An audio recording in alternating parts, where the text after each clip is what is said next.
The dog wouldn't move. That was the first thing anyone should have noticed. A retired military canine locked onto a trash container near the Westbridge Medical Center lobby, like something inside it was breathing. Instead, every eye in that waiting room was fixed on Officer Logan Pierce slamming a 31-year-old nurse against the reception desk, her shoulder hitting the laminate counter hard enough to knock a cup of pens onto the floor. "You think you run this place?" Pierce said, loud enough for the whole room to hear. Olivia Hayes didn't answer. She was looking at her dog. Pierce grabbed her wrist. "I'm talking to you." "Clear the lobby," she said. Not to him. To anyone who would listen. Nobody moved. A man near the vending machines raised his phone. Two nurses behind the desk stepped back, eyes wide, doing absolutely nothing. Hospital security stood by the elevator bank, watching, like this was a scheduling dispute they didn't want to get involved in. Pierce wrenched her arm behind her back. "You're done giving orders." Rex, 84 pounds of Belgian Malinois with a titanium tooth from a Kandahar mission nobody put in his file, sat rigid beside a gray plastic trash container near the south entrance. He hadn't barked, hadn't moved. His body was a straight line, his gaze fixed, his breathing shallow and controlled in exactly the way Olivia had trained him to signal when the situation required absolute stillness. The handcuffs clicked, and the hospital kept moving around her like nothing had happened. If you've ever worked in a building where someone with authority decided you were the problem, you already know how fast a crowd turns. 1 minute you're a person, next minute you're a scene. Olivia Hayes had been a nurse at Westbridge Medical Center for 14 months. Before that, she'd spent 6 years as a 68W, Army combat medic, attached to a forward support company that rotated through 3 combat deployments. She'd packed wounds with her bare hands at 2 a.m. with no overhead cover and artillery thudding 2 kilometers out. She'd done triage on a dirt road with 4 casualties and 2 tourniquets, making the math work. She'd been the last awake person in more than one vehicle when the person driving lost consciousness. None of that was on her hospital badge. What was on her badge was a small laminated photo of a woman who looked younger than she was, her dark hair pulled back, her expression neutral. "Oh, Hayes, RN. Emergency department." That was the whole story as far as Westbridge was concerned. The trouble with Officer Pierce had started 20 minutes earlier, when Olivia had brought Rex into the hospital through the staff entrance. Permitted under a Veterans Assistance Program, the hospital had signed onto the previous year, documentation filed, clearance current. Rex was her support animal on paper. On paper was the version of things Pierce had decided he didn't have to respect. He'd been standing near the main desk when she came through the lobby doors, Rex at her heel. "No dogs," Pierce said. "He's cleared. I have the form." "I don't see a form." "I can pull it up on my phone." "I'm telling you there's no dogs in this hospital." She'd shown him the documentation. He'd looked at it the way people look at things they've already decided don't matter. Then he'd told her she was causing a disturbance, that patients didn't need to see animals roaming around, that she was being difficult, and he was going to need her to step outside. Olivia had said calmly that she was on shift in 20 minutes, and she needed to get to the locker room. That was when Rex locked up. She'd seen it happen. Mid-step toward the elevator, Rex had simply stopped and turned. Not toward the door, not toward Pierce, but toward the bank of containers along the south wall. The rigid posture, the fixed stare, the slow, deliberate sit. Olivia knew what that meant. She'd seen it in 3 different countries. She'd learned to move when she saw it and make everyone else move too. "I need this area cleared," she said, stepping away from the elevator. "Now, everyone step away from the south wall." Pierce had interpreted that as escalation. But the lobby at Westbridge Medical Center on a Tuesday morning was never quiet. Patients waiting for discharge. Visitors coming in with flowers and foil balloons. A pair of orderlies moving a gurney. A woman at the desk on the phone. Regular background noise of a mid-sized hospital doing mid-sized hospital things. When Pierce put Olivia against the counter, a circle of open space formed around them the way it always does. People pulling back just enough to feel safe, close enough to watch. Someone said, "Oh my God," in a low voice. The man with his phone kept filming. "You're creating a public disturbance," Pierce said, pulling her hands behind her back. "You've been warned 3 times." "I've been warned once," she said. "And the dog is alerting on that container." "The dog is sitting there." "That's the alert." Pierce laughed. Short, dismissive, the kind of laugh designed to make the room agree with him. A few people did. Nervous smiles, the social reflex of deferring to the person with the badge. One of the desk nurses said something to the other in a low voice, and they both looked away. "You're either going to calm down," Pierce said, "or I'm taking you out of here in cuffs." "I am calm," Olivia said. "That's the problem you're having." He cuffed her. She didn't fight it. She'd learned that particular lesson overseas in a different context, that fighting a restraint when the restraint is already closed costs you everything and gains you nothing. She stood with her hands behind her back and she kept her eyes on Rex. Rex hadn't moved. She raised her voice, not panicked, not theatrical, just loud enough to carry. "There is a working military K-9 in this lobby alerting on that trash container. I need everyone to move toward the north corridor."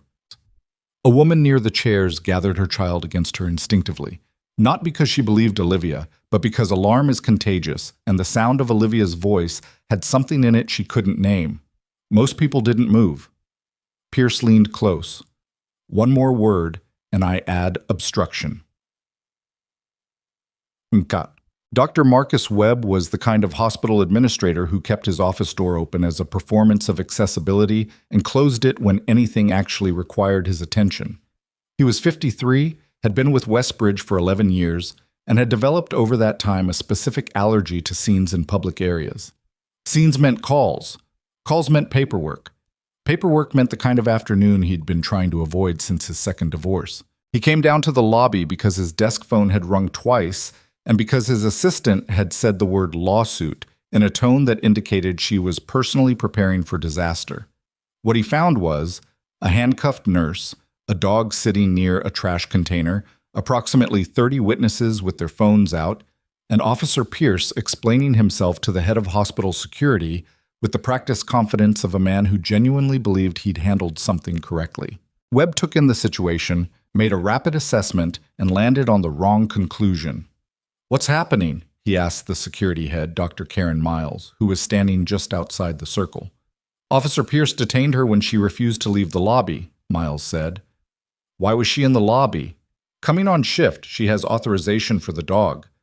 "Then why is this still us?" She started telling people to evacuate, claimed the dog found something. Webb looked at Olivia, who was standing straight despite the handcuffs, watching her dog with an expression Webb would later describe in a deposition as completely focused, not angry, not scared, focused. "What did the dog find?" Webb asked. "Nothing," Pierce said. "She's been disruptive since she came in." Webb made his decision in the next 4 seconds. It was the wrong one, but it was the kind of wrong decision that has institutional logic behind it. The kind where you can explain your reasoning at every step, and the reasoning is still catastrophically insufficient. "Ms. Hayes," he said, "I think it's best if you step outside while we sort this out." "I'm not stepping outside," Olivia said. "My dog is alerting on that container. I need everyone in this lobby moved to the north corridor." I understand you believe. I don't believe anything. I know what a K-9 explosive detection alert looks like. I've seen it in Kandahar and in Helmand province and in a checkpoint outside Mosul. That dog doesn't false positive. Move your people." Webb blinked. "She's not stable," Pierce said, stepping in. "She's been escalating since she arrived." "I've been trying to save your hospital since I arrived," Olivia said, and her voice was flat and precise and completely without drama. "There's a difference." Webb looked at the dog. Rex was still locked, motionless, facing the container, the kind of stillness that doesn't look natural on an animal. "What's in the container?" he said, to nobody in particular. "That's what I've been saying," Olivia said. Pierce put a hand on Webb's shoulder and stepped him slightly away, lowering his voice. "She's been identified as a disruption. Hospital protocol. The dog," a voice said from the back of the lobby. Everyone turned. He was sitting in one of the chairs near the window, an older man in a canvas jacket, a travel mug in his hand. He'd been there the whole time. He hadn't said anything until now. He pointed at Rex. "That dog's in hard alert." The room went quiet in a specific way, the way rooms go quiet when someone says something that makes the air change. "Who are you?" Pierce said. "Sergeant First Class Dale Norris, retired," the man said, standing slowly. 22 years. I've worked with patrol dogs and explosive detection dogs, and I'm telling you that animal found something." He wasn't shouting. He was just saying it. The way you say something when you've spent 22 years in situations where accuracy matters more than volume. That dog found a bomb. What happened next did not happen in the clean, choreographed way that movies tend to represent mass panic, where everyone runs in the same direction and the camera follows the most cinematic person. What happened was messier and faster and more human than that. A woman screamed. Not the woman with the child, someone near the elevator, a visitor, someone nobody would remember later. The scream was short and involuntary, and it unlocked something in the room that Webb's measured administrator voice and Pierce's badge authority had been holding closed. People moved, not uniformly. Some toward the doors, some toward the corridors, some just standing up and looking at each other with the terrified, expressionless face of people who cannot locate an exit fast enough. A man dropped his coffee. The orderlies abandoned the gurney. The desk nurses abandoned the desk. Pierce turned on Norris. "Sir, I need you to—" "You need to get on your radio," Norris said. "Right now." Olivia said to Webb, "Uncuff me." Webb looked at Pierce. "Uncuff me," she said again. "Right now. Every second you spend deciding is a second the timer isn't stopping." Pierce hesitated. That was the hesitation that would be replayed 800 times in the following weeks. 4 seconds of a man deciding whether his authority was more important than the possibility that the nurse he'd handcuffed actually knew what she was talking about. He uncuffed her. Olivia moved before the cuffs were fully off her left wrist, stepping toward Norris. "Do you have any evac experience?" "Enough," he said. "North corridor leads to the back parking lot.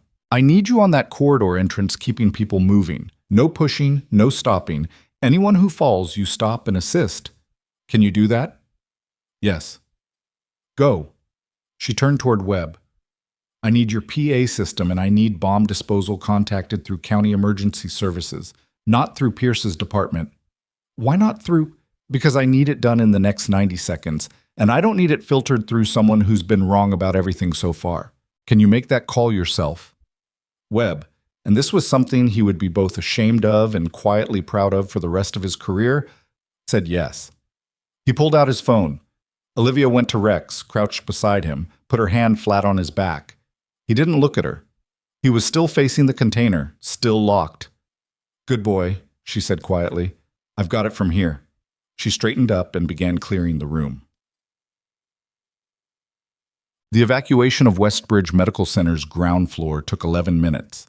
It should have taken 8, but there were 2 patients on portable oxygen, a woman in the radiology waiting area who hadn't heard anything and had to be physically located and escorted, and a dispute near the staff elevator where a charge nurse who hadn't been in the lobby refused to believe what was happening.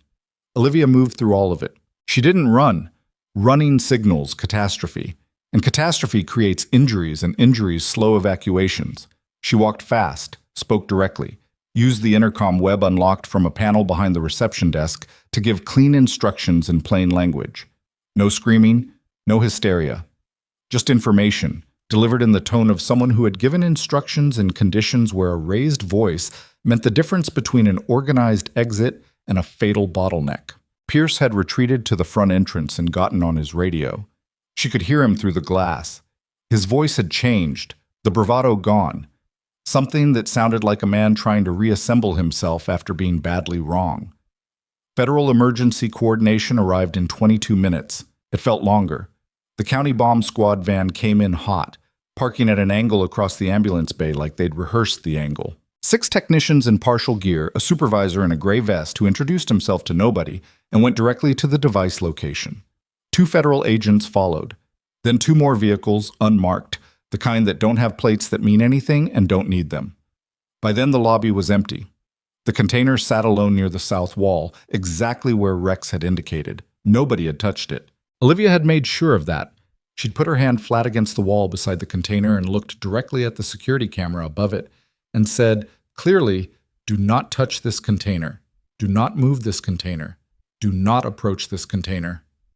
The footage later showed exactly how long she'd stood there, holding that position alone, until the last bystander had been cleared from the area. The bomb technician who inspected the container first was named Tally Briggs, 28 years old, 2 years out of EOD school, The kind of person who described her job at parties as diffusing bombs and then waited to see how people reacted. She pulled on her face shield, crouched beside the container, and ran her scanner along the base. The reading came back in 4 seconds. She looked at it, looked at the container, looked at the reading again. She keyed her radio without standing up. "I've got a positive," she said. "Confirmed. Get the senior tech over here." The senior tech, a man named Roland Foss, who had 17 years on her, and the specific, unhurried quality of someone who has been scared correctly enough times to know what calm actually looks like, came over and crouched beside her. He looked at the scanner. He looked at the container.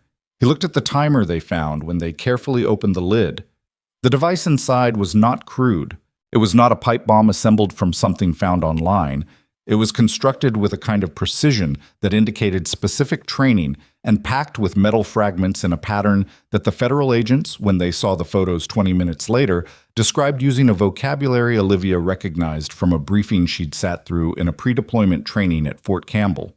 The timer had 31 minutes remaining when they found it. The evacuation had started 38 minutes after Rex's alert, which meant that when Pierce had been laughing and the crowd had been filming and Webb had been deciding whether to take her seriously, they'd had less than 70 minutes between them and a mass casualty event inside a hospital lobby. The device was neutralized in the parking lot behind the building, transported in a containment vessel that Tally Briggs drove herself at exactly 15 miles per hour, while Roland Foss sat in the passenger seat, not speaking. It took 40 minutes. When the all-clear came through, the federal supervisor, a woman named Sandra Cho, compact and precise in the way of someone who had been in field work long enough to distrust theatrics, walked directly to where Olivia was standing outside the north exit, still in her scrubs, Rex sitting beside her, both of them watching the parking lot. "You're Hayes?" Cho said. "Yes." "Your dog made the initial detection?" "Yes." Cho looked at Rex. Rex did not look at Cho. "What branch?" Cho asked. 68W. 6 years. 3 deployments. Cho nodded once, slowly, the specific nod of a person placing new information over an existing picture and watching the picture change. "That container had been there since facility open," Cho said, placed during overnight cleaning staff rotation. The device was sophisticated, component assembly consistent with professional training. She paused. "If your dog hadn't flagged it, we'd be talking about a very different afternoon." Olivia looked at Rex. "He's good at his job," she said. "So are you," Cho said, and walked away. Yeah. Pierce was standing near his cruiser when the federal agents found him. He still had his hands on his belt, the reflexive posture of authority, but something had gone out of him. The quality of a man who has spent the last hour being wrong about everything increasingly publicly and knows the recording exists. He saw Olivia walk out of the building with Rex, and he looked away. That was the moment a lot of the witnesses remembered later. Not the arrest, not the chaos, not the bomb. The moment when a cop who had put a woman in handcuffs for trying to save his life looked away when she walked out healthy and whole. Cho's second in command, a federal investigator named Mark Terrell, pulled Pierce's body camera footage within the hour. He sat with his partner in a folding chair in the parking lot, tablet on his knees, and watched the whole sequence. The part where Pierce called Olivia unstable. The part where she showed him the documentation. The part where Rex was visible in the frame, locked up, and Pierce's eyes tracked over the dog without registering what he was seeing. The part where Pierce laughed. Terrell closed the tablet and went to find his supervisor.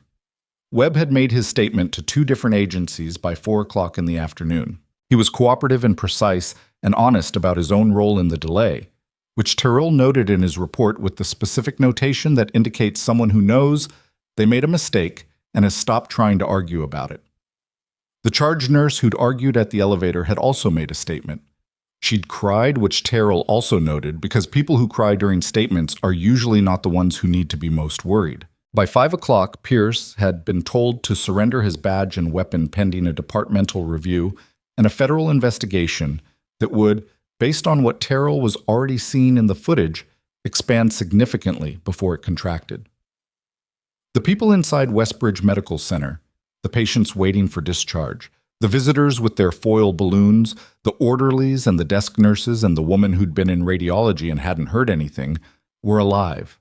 All of them. By numbers. 412 people had been in or entering the building during the period between Rex's initial alert and the evacuation. 2 minor injuries during evacuation, a twisted ankle and a bruised elbow. No fatalities. No serious casualties. 412 people. Pierce's body camera had recorded the moment Olivia had first said clear this area. He'd been wearing it the whole time. At 7 in the evening, most of the hospital's administrative staff had relocated to the conference suite in the building next door, operating out of laptops and a portable printer, fielding calls from the county, the state, 2 federal agencies, and a local news station that had the parking lot staked out and was going to run something regardless. Webb was on his 4th call of the hour when his assistant knocked and opened the door without waiting. She set a file on the table in front of him. Military service record, discharge papers, commendation documentation. A photo from a deployment ceremony. Olivia Hayes, younger, in uniform, beside a dog that might or might not be Rex at a different age, both of them looking at something off camera with the same focused expression. Below it, a summary of her certifications, her K-9 handling training, the specific EOD recognition course she'd completed in her 3rd year of service. Webb set down his phone without saying goodbye. He sat with the file for a long time. The woman he'd told to step outside. The woman he'd been about to have escorted from his hospital while her dog was alerting on a bomb planted in his lobby. He picked up his phone and made a different call. The family that stayed in Olivia's mind, not in a dramatic way, not in the way of a defining moment she'd carry into every room going forward, but in the specific quiet way that certain images attach themselves, was the mother and child she'd seen near the chairs when the panic started. The woman had pulled her daughter against her before she'd even understood what was happening. Pure instinct, the body responding to something the mind hadn't caught up to yet. She'd seen that in other places. The reflex of protection. The way people threw themselves over what they loved before they knew what they were throwing themselves over. She found them during the wait in the north parking lot, the woman wrapped in a hospital blanket someone had brought out, her daughter asleep against her shoulder the way children sleep when they're too tired to know they're scared. The woman saw Olivia coming and started to say something and then stopped because there wasn't a sentence for it. She put her hand on Olivia's arm instead. Olivia looked at the sleeping child. "She's okay," Olivia said. The woman nodded. She couldn't speak. Her eyes were red. Rex sat down beside Olivia and the woman looked at him, and then she put her free hand on top of his head, gently, like she was asking permission and granting it at the same time. Rex let her. That was when the federal vehicles started moving toward the far end of the lot, and the bomb technicians came out of the back entrance in a cluster, and Terrell's voice came through a radio somewhere saying device secured, all clear, confirm neutralization, and the parking lot exhaled. Olivia put her hand on Rex's back. The evening had gone gray and cool, the kind of early evening light that makes a parking lot look almost like something else, like the edge of somewhere you can leave. Around her, the reunification was starting, families finding each other, staff members calling their partners, someone crying into a phone, someone else laughing, the specific relief sound of people who have just remembered they are alive. Pierce's cruiser was still in the lot. He was standing beside it, not looking at anyone, arms folded, waiting for something she couldn't see from here. His body camera was in an evidence bag. His badge was in his supervisor's coat pocket. He was looking at his shoes when the federal investigators walked toward him, and he didn't look up. Olivia turned away. She'd need to give her full statement. Cho's assistant had already scheduled it for the following morning, a federal interview that would cover everything from her service record to the specific nature of Rex's alert training to the timeline of the morning and every exchange she'd had. That was fine. She'd done depositions before. She'd done sworn testimony under conditions considerably more hostile than a conference room with a coffee station. What she hadn't done was stand in a parking lot after a 14-hour day that had started with a quiet commute and ended with a bomb. Looking at a city she'd chosen because it was small enough to feel manageable and far enough from her last assignment to feel like a new draft of something. Raven Falls. She'd picked it off a map, more or less. Post-service, post-everything, she'd needed somewhere that wasn't where she'd been. She'd needed a hospital that was short-staffed enough to take someone with a late degree and a dog and a question mark where her social history used to be. Westbridge had been hiring. The Veterans Integration Program had an actual document, not a promise. The apartment she'd found was on the 3rd floor with a back staircase Rex could handle. It had seemed like enough. She clipped Rex's leash on and started walking toward the hospital entrance, because her locker still had her things in it and she needed her keys. And because the building was back open now, the lobby lit and busy with people in suits she hadn't met yet, coming and going with the energy of a situation that was going to be important to a lot of people's careers before it was over. She got as far as the south entrance when she saw it. The doors had opened and the lobby was visible through the glass. The reception desk, the chairs along the wall, the corridor leading toward radiology. The space where the container had been was marked off with tape now, a wide perimeter. A technician crouched inside it, photographing the floor, where Rex had alerted, where she'd stood with her hands behind her back and told people to move, and been laughed at by a man with a badge while a timer ticked down inside a gray plastic container 10 feet away. She stood there for a moment, looking through the glass.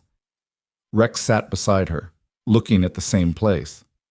"Yeah," she said, to him or to no one. She pushed through the door. Inside, the lobby was different. The specific way a space changes when something has happened in it, the air not quite the same. 2 of the desk nurses were back at the station. One of them, young, the one who had stepped back and looked away, looked up when Olivia came in. Their eyes met. The nurse opened her mouth, closed it, opened it again. "I'm sorry," she said. Olivia didn't answer for a beat. The clock on the wall said 7:42 p.m. She'd been awake since 5. She had a federal deposition at 9 tomorrow morning, and a dog who needed to eat, and a locker with her keys and her jacket, and the remnants of a lunch she'd packed optimistically that morning. "It's fine," she said. It wasn't, entirely.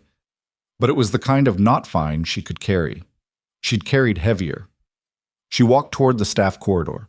Behind her, she heard the nurse say something to the other one, low and quick, something she didn't catch and didn't need to. She knew what that conversation was. She'd been part of the before version of it, the version where she was the problem, where Pierce was the authority, where Webb was managing a disruption.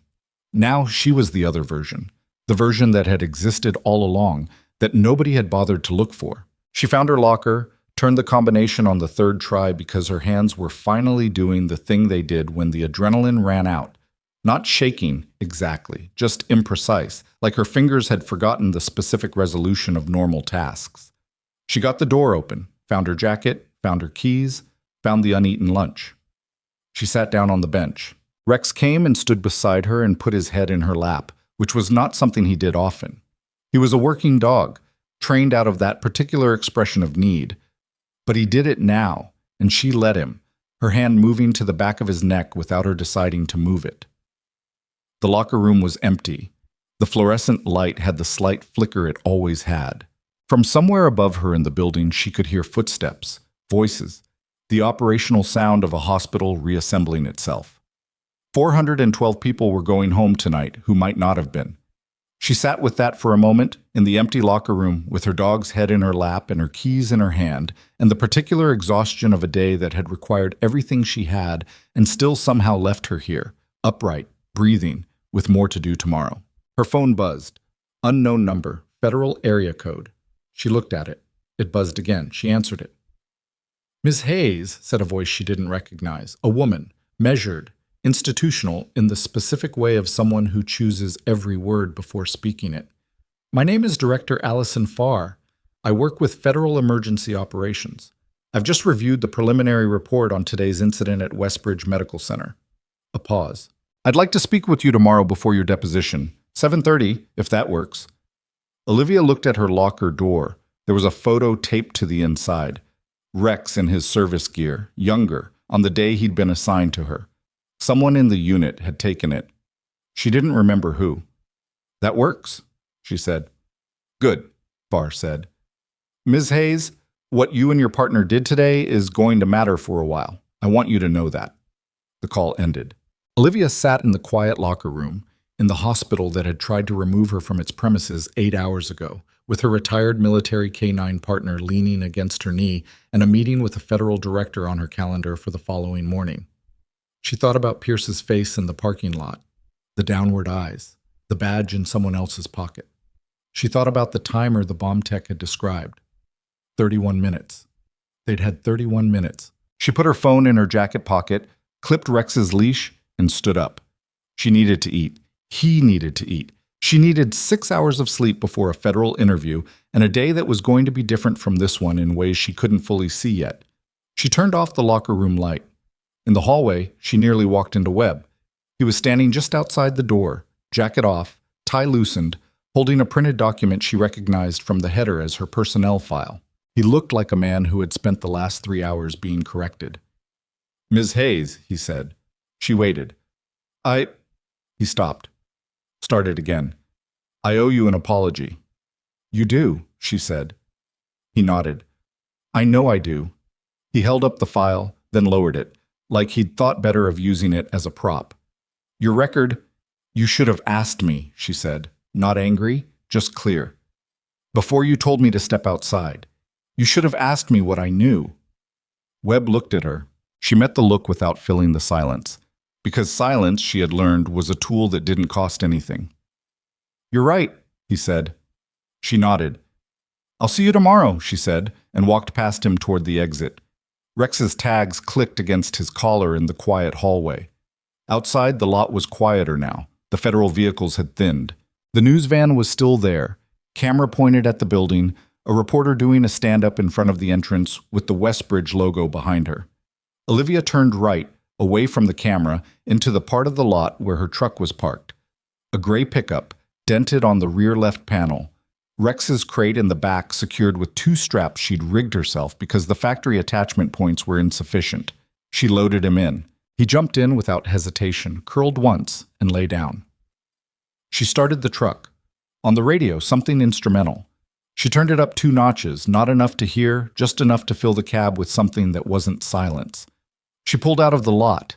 In the rearview mirror, the building, lit up, busy with people who were sorting out what had happened and what it meant. The reporter still talking to the camera. 2 federal agents crossing the lot, and Pierce's cruiser still parked near the entrance. Empty now. She drove. The address Wills had texted her was a converted warehouse on Albrecht Industrial Parkway, the kind of building that looks abandoned from the street and isn't, the kind with a loading dock that now has a keypad and cameras at angles that cover every approach. She found it on the second pass, parked on the street, and sat for 30 seconds looking at it before she got out. Rex came with her. She hadn't asked Wills if that was acceptable. She wasn't going to. The man who met her at the side door was not Wills. He was younger, maybe 25, in civilian clothes that fit too well for someone who chose them himself. The particular fit of someone given a clothing allowance and told to look nondescript. He checked her ID without speaking, then stepped back and let her in. Inside, not what the outside suggested. Decent lighting, actual furniture, 3 workstations along one wall with monitors she couldn't read from the angle she was at. Maps on a standing board, partially covered. The low hum of server equipment somewhere behind a closed door. Wills was at the far table. He stood when she came in. Late 40s, a lean kind of tiredness in his face that indicated not poor health, but long hours sustained over a long period. He had the particular posture of someone who spent their career in the field before transitioning to the coordination work and hadn't fully settled into the second identity. "Ms. Hayes," he said. "Thank you for coming." "You said tonight," she said. "So, here I am." He looked at Rex. "He's fine." She didn't say anything about that. He gestured to the chairs at the far table, away from the workstations, which she understood was a deliberate arrangement, keeping her away from the screens, controlling what she saw. She didn't object. She sat. Rex lay down beside her chair and put his nose on his paws. Wills opened a folder. Inside it, a printed photograph, which he turned and slid toward her without explanation. She looked at it. A container. Gray plastic, the same make as the one in the Westbridge lobby. Different location. This one was in what looked like a corridor, fluorescent lighting, linoleum floor. She looked at the label on the wall partially visible in the background. Hospital notation. Room number. "When was this?" she asked. 3 weeks ago," he said. "Callaway Regional Medical Center in Denton City. Device was removed before detonation. Tip-off, anonymous, came in through a county emergency line." He paused. No detection dog. They got lucky. She looked up from the photo. 2 hospitals, she said. 2 hospitals we know of. There's a third incident we're evaluating. Different type of facility, different state, that may be part of the same series. He folded his hands. The construction signature is identical across all 3. The sourcing on the components ties to the same supply chain. Our forensics team is confident this is one actor or one very small group with a specific methodology. What's the methodology?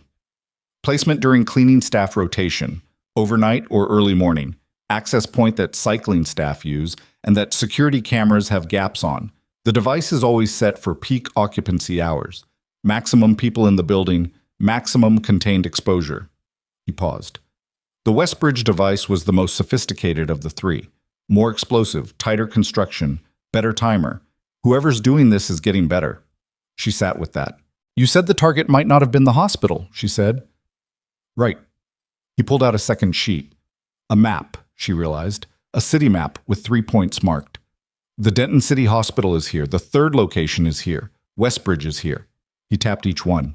We plotted these against personnel records, specifically against records of individuals with military EOD background, K9 handler experience, or close-range explosive detection training who were present at or associated with each facility. She looked at the map. She knew where he was going before he said it. Your name came up twice, he said. Westbridge, obviously, and Callaway Regional. You did a locum shift there 6 weeks ago, filling a staffing gap, 2 weeks before the device was found.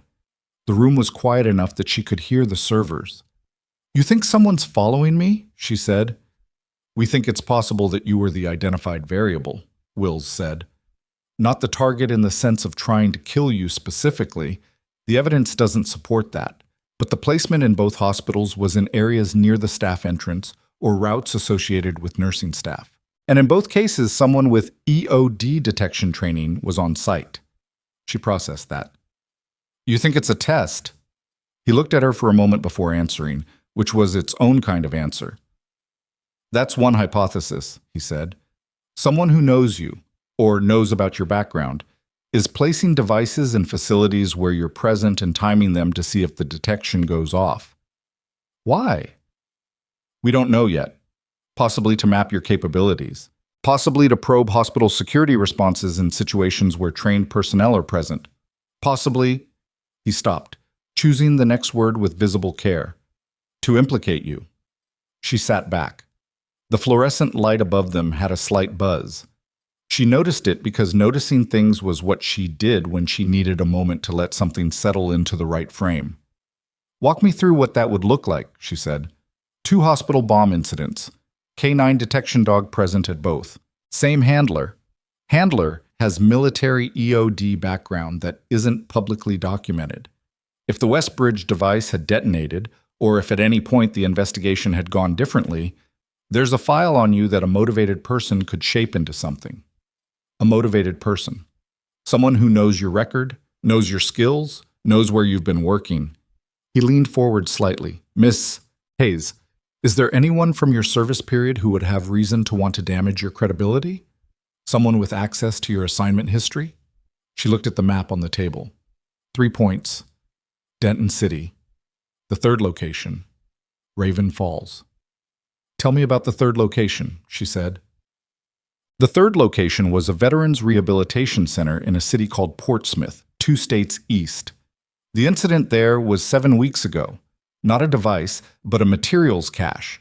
Explosive components, partially assembled, found in a maintenance room during an inspection that had been prompted by an anonymous tip. The same anonymous tip pattern as Denton City. Someone was calling in warnings, not always before it was too late, but calling them in. Which meant either the device placer had a conscience that kicked in erratically, or there was a second person in this sequence, someone adjacent to the operation who didn't want casualties but also wasn't ready to end it. That distinction mattered. Wills had a second agent in the room now, a woman named Paige Drum, who'd been behind one of the covered workstations, and who now pulled a chair to the table and opened her laptop without ceremony. Late 30s, she had the compact efficiency of someone who learned early that movement was currency and didn't waste any. The Portsmouth Center, Drum said, turning the laptop to show Olivia a photo of the facility. a converted former office building repurposed into residential rehab space. Military veteran population, primarily post-traumatic injury recovery cases. The maintenance room where the cache was found was accessible through a corridor near the physical therapy wing. "Who works in PT there?" Olivia said. Drum looked at her. "That's a very specific question. Answer it anyway." "Mix of civilian staff and a few veterans in peer support roles." She scrolled. "Why?"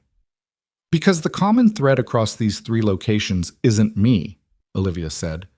"Or it's not only me. These aren't random hospitals. They're veteran-adjacent facilities." She tapped the map. "Westbridge has a veterans integration program. I'm in it. Callaway Regional, where I did the locum shift. Do they have a veteran-adjacent program?" Wills and Drum exchanged a look. "They run a vet transition mental health clinic on Thursdays," Drum said slowly, "and the Portsmouth Center is full-time veteran care." Olivia sat back. "The target profile isn't me. It's military-adjacent healthcare facilities. I happen to be at 2 of them. The person calling in the warnings, they might be a veteran, someone inside that network who knows what's being planned but isn't in a position to stop it directly." The room was quiet. Wills looked at Drum. Something passed between them. Not surprise, exactly. More like the recalibration of people who'd been working a theory and just had it complicated in a productive direction. "We've been focused on you as the variable," Wills said finally. "I know," Olivia said. "But I was a sample of 2. You've got 3 incidents. Look at the population they all share." Drum was already typing. "Bob." The next 3 hours were the kind Olivia associated with intelligence briefings, not the dramatic kind, not the movie version where someone points to a photo on the wall and delivers a revelation. The actual kind, which is slow and specific and requires you to hold a lot of partial information in parallel without collapsing it prematurely into a story. They walked through the component sourcing on the device. Wills had a materials analyst available by phone who talked for 20 minutes about acquisition chains and what specific components indicated about where and when someone had been trained. Olivia knew enough of the vocabulary to follow it and ask the right questions. The training profile the analyst described was specific. Whoever built these devices had military EOD education, not a civilian course, not self-taught from an online manual. Formal military instruction, probably 8 to 12 years ago based on some of the component choices.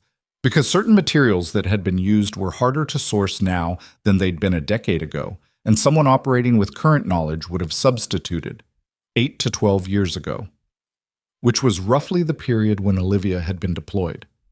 "You're thinking someone from my unit," she said. "We're thinking someone who was trained in the same period and has some operational knowledge of veteran-adjacent healthcare networks," Wills said, which is a broad category. "But you're thinking someone from my unit." He didn't deny it. She thought about her unit. She thought about the people she'd served with, which was something she normally didn't do in the specific reconstructive way this required, going through them not with warmth or grief, but with analytical distance, placing each person against what she now knew. 3 deployments, multiple rotations, people who'd been good at their jobs and people who'd been average and 1 or 2 who'd been erratic in ways that had been documented, and 1 or 2 who'd been erratic in ways that hadn't. "I need to see the full component analysis," she said, "and I need to know if any of the anonymous tips came with a background voice or ambient sound that your audio people have assessed." Drum looked at Wills. "The Denton City tip was a landline call," Drum said. "Payphone downtown. We have the audio. We've run it. I want to hear it." Another exchange of looks. Then Wills nodded. Drum played it from her laptop, turning the volume up. 17 seconds. A male voice, measured, no accent identifiable. "There is an explosive device in the South Maintenance Corridor of Callaway Regional Medical Center. It has not been activated. Remove it before morning rounds." A pause. Then, quieter, almost as an afterthought. "Don't let them get hurt." The last 4 words were different from the first 3 sentences. The first 3 sentences were controlled. The last 4 were not. Olivia listened to it twice. "He knows the people in these facilities," she said. "That's our assessment," Drum said. "He's not the one building the devices. He's adjacent to whoever is, and he's trying to mitigate without exposing himself." She thought about it. which means he's afraid of the person building them. Or he's protecting them, and the warnings are his way of making sure it doesn't go past the point of no return. Those are different scenarios with different implications, Wills said. I know. Rex had gotten up from beside her chair and was standing near the door with the quiet attention of an animal who knows when something is ending. She'd had him long enough to read that, the subtle shift in his posture that was less about the door and more about her, tuned to her even when she wasn't aware of signaling. I want to help you find this person, she said. Wills looked at her steadily. We're not a task force that typically brings in civilian. I know what your task force typically does, she said. I also know that I've been present at 2 of your 3 incident sites, that whoever is doing this is operating in a community I know, and that the voice on that tape was trying to prevent casualties at a hospital I worked in. She looked at him. I'm not asking to carry a weapon or make decisions. I'm asking to be useful. Wills was quiet for a moment. We'll need your formal cooperation agreement, he said finally. Legal paperwork, clearance refresh, operational boundaries documented. Tonight? Tomorrow morning, 7. He paused. Get some sleep, Ms. Hayes. This is going to get complicated before it gets simpler. She slept better than she expected, which probably meant she was more exhausted than she'd assessed. Rex woke her at 5:30 by putting his nose against her hand, which was how he communicated that something outside had changed. Not an alert, not the hard posture of a detection signal, just the ears-up attention of a dog who had heard something she hadn't. She lay still and listened. A car outside. Engine idling. She lived on the 3rd floor of a building on a residential street, and a car idling at 5:30 in the morning wasn't unusual enough to be certain about, but she held it in her attention while she assessed. The engine stopped. She got up, moved to the window without turning on a light, and looked down at the street. A gray sedan parked behind a pickup she didn't recognize from the neighborhood. 2 people in the front seat, the shapes of them visible but not detail. They weren't looking at her building. They were facing forward, looking at something down the street. But they'd been parked here. That was a data point.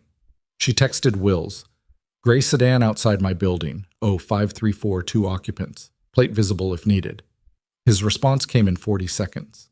Don't approach. Stay inside. I'll make a call. That was fast, which told her he'd either been awake or he kept his phone beside him in a way that indicated he'd anticipated something. The sedan drove away at 5:42. She got dressed in the dark, fed Rex, and sat in her kitchen with her hands wrapped around a mug of coffee, running through what she knew. The device, the 3 locations, the voice on the tape, the analysis pointing to someone with formal EOD training from the deployment period 8 to 12 years back. There was a name she'd been circling since the warehouse meeting. She hadn't said it to Wills because she wasn't certain, and because saying a name changed things in ways that couldn't be undone. But the profile matched, in the specific, uncomfortable way that a profile matches when you don't want it to. His name was Victor Spade. She'd served with him on her 2nd deployment, not in the same unit, but attached, the way different MOS groups worked in proximity on forward operating bases. He'd been 89D, an EOD specialist, quiet and technically precise in the way the best bomb guys were. He'd also been the kind of person who accumulated grievances in silence, and whose file, when she'd heard about it later, had several notations that didn't add up to anything criminal, but added up to a pattern. He'd filed a wrongful discharge claim that had gone nowhere. He'd had a disability assessment dispute that had been resolved against him. He'd appealed twice and lost both times. She didn't know where he was now. She pulled out her phone and typed his name into a basic search, not because she expected to find anything useful, but because you checked the public layer first. 3 results. An old LinkedIn profile, inactive, last updated 7 years ago. A local news mention from Denton City, 5 years back. A veterans community event, his name in a list of volunteers. Denton City, where the 2nd device had been placed. She set down her phone and looked at the ceiling. She could be wrong. She was working with a partial picture, constructing a pattern from fragments, which was the kind of thinking that led to confident wrongness. She knew that. She'd seen it happen to people smarter than her, but the voice on that tape had said, "Don't let them get hurt." Victor Spade, in 3 years of proximity and 2 attached deployments, had never once let a preventable casualty happen on his watch. She remembered that about him. The way he'd run the same equipment check 4 times on a route clearance because once wasn't enough. The way he'd been the last person out of a building during an extraction because he needed to know everyone else had moved first. He'd cared about that. Whatever had happened in the years since, he'd cared about that. Her phone rang. Will's. "The sedan was county surveillance," he said. "Your involvement in the federal investigation has flagged you in their system. They were running a loose watch. I've had it pulled. Sorry for the intrusion." "They were watching me?" she said. Pierce's legal team filed a preliminary motion yesterday afternoon, arguing that the federal investigation has a conflict of interest and that you have a personal motivation to cooperate with it in ways that would bias the record. She processed that. "Pierce's people are trying to discredit me." "Trying to establish grounds to challenge the federal evidentiary timeline," Wills said. "Standard procedure when someone's case is this bad. You don't fight the substance, you fight the process. So they're going after me. They're creating paper. Whether it goes anywhere depends on what the federal team does in the next week." He paused. "Which is why the cooperation agreement this morning matters. Documentation of your role, its scope, its limits, it closes a door." She thought about Pierce's face in the parking lot. "I'll be there at 7, she said. The cooperation agreement took 2 hours because Wills had a legal officer involved who asked questions with the careful thoroughness of someone whose job was to anticipate the next 18 months of proceedings from the present moment. Olivia answered everything directly and let Rex sleep under the table, which the legal officer pretended not to notice. When the paperwork was done, she told Wills about Victor Spade. She gave him everything she had, which was not much: deployment proximity, EOD specialty, the Denton City link, the disability case, the discharge dispute. She was explicit about the limits of her certainty. She was explicit that she didn't want his name in any file as a suspect unless the independent analysis supported it. Wills listened without interrupting. "We've been building a list of candidates that fit the training profile," he said when she finished. "I'll have Drum run it against your name." "If he's on the list," Olivia said, "the voice analysis matters. I knew him for 3 years. I can tell you if it's him." Wills nodded. 2 hours later, Drum came back from her workstation and said, "He's on the list." They played the tape again. Olivia listened. The controlled sentences. "There is an explosive device in the South Maintenance Corridor." The pause. Then the smaller, different sentence. "Don't let them get hurt." She sat with it. The voice had been filtered by a payphone receiver and whatever processing the audio team had run. And 3 years was a long time, and memory was not a recording. But there was something in the last 4 words. Something in the specific way the sentence broke from the preceding ones. Not just in content, but in the quality of the voice, the breath before it, the way it landed like something the speaker hadn't planned to say. She'd heard that voice in a vehicle at 2 a.m. on a route clearance, when everyone was running on nothing and the night was wrong in the way certain nights are wrong. She'd heard it say, "Stay back. I've got it before going forward to check something the rest of them shouldn't be near." "It's him," she said. The room was quiet. "I want to be clear," she said. "That's an impression, not a forensic assessment. Your audio team's analysis counts more than mine." "Their analysis puts it at 63% probability," Drum said. "With the Denton City connection and the training profile match, the composite confidence is higher." "Where is he now?" Olivia said. Drum looked at Wills. "That's what we're working on," Wills said. "Last known address is in Kellard County. About 40 miles from here. He moved there 14 months ago." 14 months. She'd started at Westbridge 14 months ago. "He followed me here," she said. "Or the move was coincidental," Wills said, without sounding like he believed it. "Pull the address," she said. "We're already—" "Pull it now," she said. Not loud, just clear, in the specific way that had cleared rooms at Westbridge and on 3 deployments before that. Because if he's been here 14 months, and he placed a device in my hospital, and he's been planting devices in veteran-adjacent facilities working up to something, and Pierce's legal team is right now actively trying to discredit my federal cooperation, then we need to move before someone else does something stupid. She looked at Wills. "Is that an argument you can follow?" Wills held her look for a moment. "Drum," he said. Drum already had the address on screen. Quote, "They didn't bring Olivia to the address. She'd expected that. The cooperation agreement had operational limits explicitly documented, and showing up at a potential suspect's residence was outside them. Wills was clear about it, and she didn't argue. What she did do was sit in a vehicle 2 blocks away with Drum, while 4 federal agents and 2 local law enforcement officers conducted a welfare check that was not really a welfare check. The address was a rental property. A single-story house on the edge of a neighborhood that had been working class 40 years ago and was transitional now. The specific urban condition of a place that hadn't decided yet what it was becoming. Aluminum siding, a truck in the driveway, blinds on every window. They waited. Drum was on comms through an earpiece. Olivia watched the house through the vehicle window. Rex sat in the back, quiet, not alerting, which was information. 10 minutes. Drum touched her earpiece. Her expression changed in the small, specific way of someone receiving information that aligns with something they'd feared.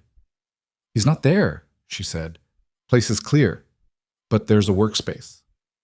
"What kind of workspace?" Olivia said. "A bench, tools, residue." She paused. "Consistent with device construction." Olivia looked at the house. "When did he leave?" she said. "Neighbor says a vehicle left early this morning. She thought she heard it around 5:30. 5:30. The sedan outside her building had still been there at 5:30. She'd watched it leave at 5:42. She pulled out her phone and looked at the street map. Her building. Spade's last known address. The route between them. "He left here around 5:30, she said. "A gray sedan was outside my building between 5:30 and 5:42. Your people pulled county surveillance off me at," she thought back, "sometime between 5:42 and when Wills called me, which was 6:11.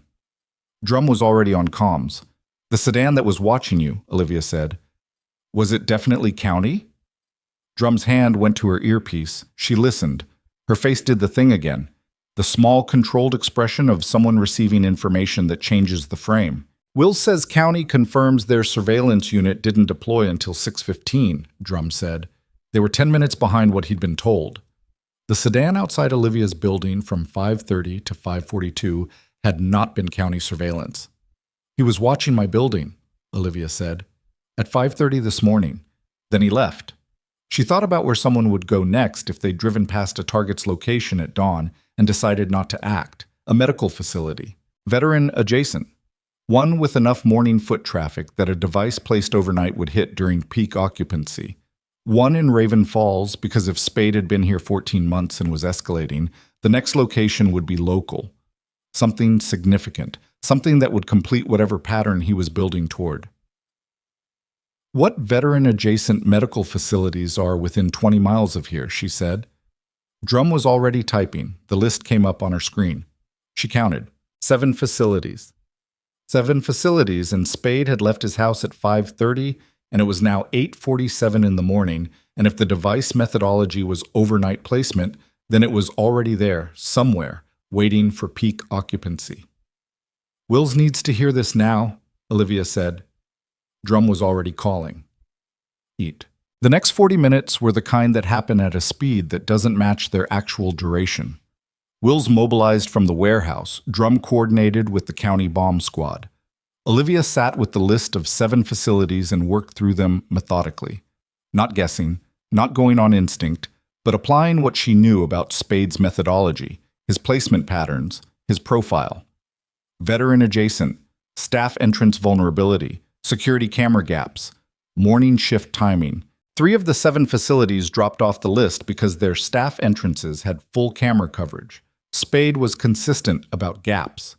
1 dropped off because it was a small outpatient clinic with limited occupancy, and he was escalating, not reducing.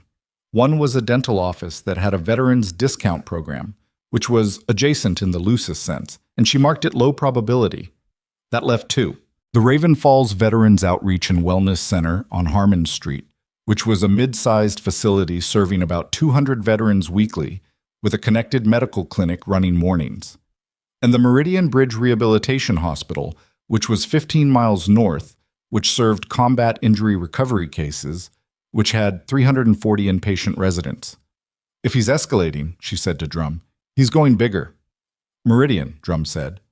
"Meridian," Olivia agreed. "But you need people at Harmon too, because if I'm wrong..." "I know." Drum was on the phone. Wills's voice came through Drum's earpiece loud enough that Olivia could hear fragments of it. Deployment, authorization, split teams. Moving fast in the specific, unhurried way of someone who has run operations before. Olivia looked at Rex in the back seat. He was looking at her. "I know," she said. She wanted to be there. She understood the operational boundaries of her cooperation agreement, and she understood why they existed, and she wanted to be there anyway, because whatever Victor Spade had become in 14 years, she'd known him before he became it, and she knew how he thought. The sedan. The 5:30 drive-by. He hadn't acted at her building. He'd had an opportunity. She'd been asleep on the 3rd floor, Rex in the apartment, the building quiet, and he hadn't acted. Don't let them get hurt. He was still conflicted. He was still somewhere in the gap between what he was doing and what he didn't want to happen, which meant there was still a version of this where nobody died.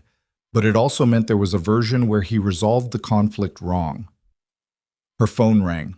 Not Will's. Not Drum. Unknown number. She looked at it. Unknown. Not the area code from Will's office. Not the federal field line. A cell number she'd never seen. She answered it. Silence for 1 second. 2. Then a voice she hadn't heard in 14 years that she recognized anyway. The way you recognize voices that were part of a specific chapter of your life. Not fondly, not with hostility, just with the specific weight of time. "Olivia," Victor Spade said. Her hand tightened on the phone. "Victor," she said. "I need you to listen to me," he said. His voice had the same controlled quality from the tape, the managed pace of someone who has been rehearsing what they need to say. "Because I don't have a lot of time, and I need you to understand something before anyone does anything that makes this worse." She looked at Drum. Drum was already pointing at her earpiece, eyes wide, already coordinating. "I'm listening," Olivia said. "The device at Meridian," Spade said. "It's not what you think it is." Her stomach dropped. "Victor, don't," he said, and his voice broke from the controlled register for just a second. The same break she'd heard at the end of the Denton City tape, the same gap in the managed exterior. "Just listen. The device is real, but the person who put it there is not me." The vehicle was very quiet. "I've been trying to stop him," Spade said. "For 8 months. I've been making the calls. I've been pulling the warnings. But he knows I'm doing it, and yesterday he planted one I didn't find in time to call in. And now—" His voice cut out. Not dropped. Cut. Deliberately controlled. "There are 2 devices at Meridian. I found the first one an hour ago. I didn't find the second one." Olivia looked at the map on Drum's laptop. Meridian Bridge Rehabilitation Hospital. 340 residents, combat injury recovery cases. People who had already been broken once by something they'd walked into in service of something they believed in. "Where are you?" Olivia said. "I'm at Meridian," Spade said. "I found the first device in the East Utility Corridor. It's on a timer. I need your dog." Drum was already out of the vehicle. Olivia had the door open before Spade finished the sentence, phone still at her ear, Rex's leash in her other hand. The morning air hit her, and she was moving. Not running, not yet, because running without direction wastes time, and she needed Drum. "He's inside Meridian," she said, loud enough for Drum to hear. "He says there are 2 devices. He found one. He needs Rex." Drum had her radio in one hand and her phone in the other and was talking into both simultaneously with the practiced economy of someone who'd learned to hold 2 conversations by necessity. She held up a finger, 1 second, which Olivia did not have, but she waited anyway because Drum was the one with the clearances and the comms and the authority to make the next 30 seconds happen correctly. "Wills," Drum said into the radio. "Suspect is inside Meridian, cooperative, reporting 2 devices, 1 located. He's requesting K9 assistance." A pause. "Yes, I know that." She lowered the radio. "Wills says—" "I heard him," Olivia said. "The operational boundary. Drum." She said it the way she'd said clear the lobby. Not loud, just landing with full weight. "There is a second device in a building with 340 people who have already been through enough. Victor Spade has been trying to stop this for 8 months. And he is standing inside that building right now because he trusts me. Rex is the fastest option you have." She looked at her. "Tell Wills that." Drum looked at her for 1 long second, then she raised the radio again. "Wills, she's right, and you know it." Another pause. Then authorize it and put it in the record. She lowered the radio. You stay with me, she said. Rex works the building. You don't separate from me.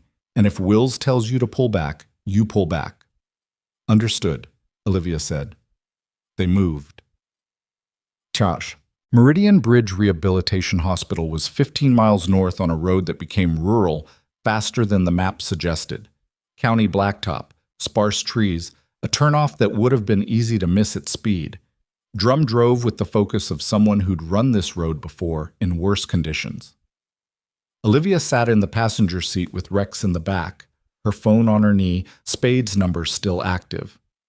Victor, she said into the phone. Still here, he said. He was moving. She could hear his footsteps, the specific cadence of someone walking carefully in a corridor. What's your position? East Utility Corridor, second floor. The device I found is in a maintenance access panel beside the linen storage room. Timer is running. His voice was steady but not calm. The distinction mattered. Steady was trained. Calm was unearned. I didn't disarm it. I didn't want to trigger anything secondary. That was correct. That was the right call, and he'd made it, which told her something about how much of the old Victor Spade was still inside the person making these phone calls. The second device, she said, tell me everything you know about placement methodology. He always uses two. I didn't know that until Portsmouth. I found the cache there, but I only found one component set, and I thought that was all. It wasn't. He staged a second, and I didn't know because I was looking at the same pattern. His voice tightened. It's my fault. I should have known. He trained me. She paused. Who trained you, Victor? Silence on the line. Just his footsteps, slower now. His name is Emmett Voss, Spade said. He was my instructor. 3rd year at EOD school. He was medically separated 18 months after I graduated. Psych evaluation, fitness for duty board, the whole process. His breathing was audible. I didn't know he was doing this. I swear to you, Olivia. I found out 8 months ago when I saw a component signature in a news report from Denton City, and I recognized it. I called it in because I didn't know what else to do. Why didn't you go to federal authorities directly? Another pause. Because I was there, he said. In Denton City. I went to check because I wanted to see if I was wrong about the signature. I was in the building 2 days before the device was found, and I didn't report it in time. And I thought... He stopped. I thought they'd arrest me first and ask questions after. She understood that calculation. She didn't agree with it, but she understood it, and understanding it wasn't the same as endorsing it. And she didn't have time for either. Where's Voss now? She said. I don't know. I lost him this morning. He was in Raven Falls last night. I was tracking him, and he drove past your building, and I followed him, and then he made me, turned around, lost me in the industrial district. Oh. His voice had an edge now. He knows I've been running interference. Yesterday at Westbridge. That wasn't his original target. That was a shift. I think he changed the location when he found out I was following him to something I wouldn't have advanced knowledge of. That reframed the last 48 hours in a way that made her chest tighten. He used my hospital as an improvised site, she said. Yes. And now he's at Meridian. Or he was here last night, and the devices are already set, and he's somewhere else watching. Drum glanced at her from the driver's seat. Olivia held up one finger. Victor, she said, when we arrive, I need you to come out to us first, before we go in. Understood? If Voss is still in the building, come out first. That's the only way this works. Drum needs to see you and confirm your account before Rex goes in. If you go back in alone and something happens, we lose everything you know. A long pause. Okay, he said. We're 8 minutes out. But the Meridian Bridge facility was set back from the road behind a paved approach with a low landscaped berm, the kind of architectural gesture that tries to make a medical facility feel like something else, something more like a transition than a destination. 3 stories, brick and glass, accessible design throughout. A shuttle van was parked near the entrance. Morning visiting hours hadn't started yet.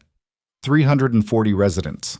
Drum pulled in fast, and Olivia had the door open before the vehicle stopped. Rex out, and beside her before Drum had her badge out. A federal vehicle came in behind them. Wills, she saw, with 2 agents she didn't know. Spade was waiting near the side entrance. He looked like the years had been specific about what they'd taken from him. Thinner than she remembered, older in the way of someone who'd spent a long time carrying something heavy without adequate help. He was in civilian clothes, a canvas jacket, no weapon visible. He held his hand slightly away from his body in the deliberate posture of a man who knew he was about to be assessed. Wills reached him first. Olivia heard the exchange from 6 feet back. Wills clipped and professional.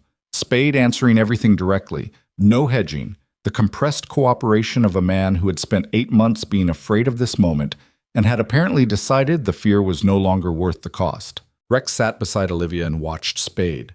Not alerting, just watching. "He's not carrying," Olivia said to Drum quietly. "No," Drum agreed.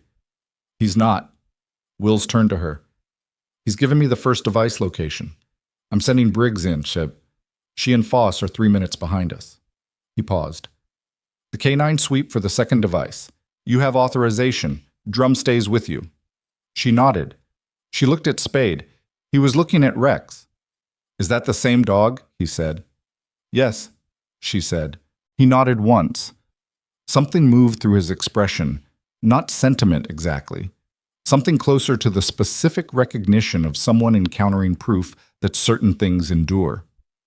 "He's going to find it," Spade said. It wasn't a question. "He's going to find it," she said. The East Utility Corridor on the second floor was exactly what Spade had described. A maintenance access route running parallel to the main patient corridor, used by facilities staff for linen and supply movement. Lower traffic than the main hallways. Adequate lighting. The kind of space that exists in every large facility and that most people never enter. Drum cleared the corridor first. Olivia came in behind her with Rex, his leash slack, his body language already shifting into the working register she knew as well as her own breathing. The subtle forward orientation, the way his nose lifted and sorted the air. Tally Briggs came in from the stairwell on the far end.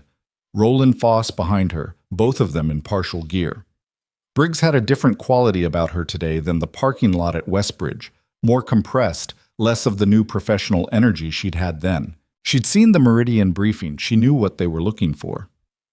"First device is in the panel," Briggs said, pointing left toward the linen storage area. "I'm going to need 10 minutes, and I need everyone out of this corridor, except your animal." "You've got it," Drum said. She looked at Olivia. "Rex sweeps the rest of the second floor for the secondary." "What's the layout?" Olivia said. Foss handed her a facility map. She looked at it for 30 seconds.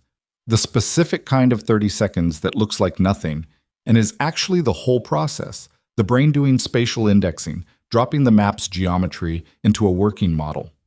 "Physical therapy is on the east end," she said. "Patient rooms run the north and south corridors. Central space is the rehabilitation gymnasium." She looked at Rex. "Start central. Work outward." She unclipped the leash. He moved. What? Rex swept the rehabilitation gymnasium in 4 minutes. High ceilings, equipment fixed to the floor, storage along the west wall. He covered it with the methodical back-and-forth pattern of an animal who has done this long enough that the pattern is body knowledge, not decision. Nothing. He swept the north corridor. Patient rooms most occupied. She could hear the morning sounds of a rehabilitation ward, the voices of staff beginning the day's routines, the specific mechanical sounds of assistive equipment and adjustable beds.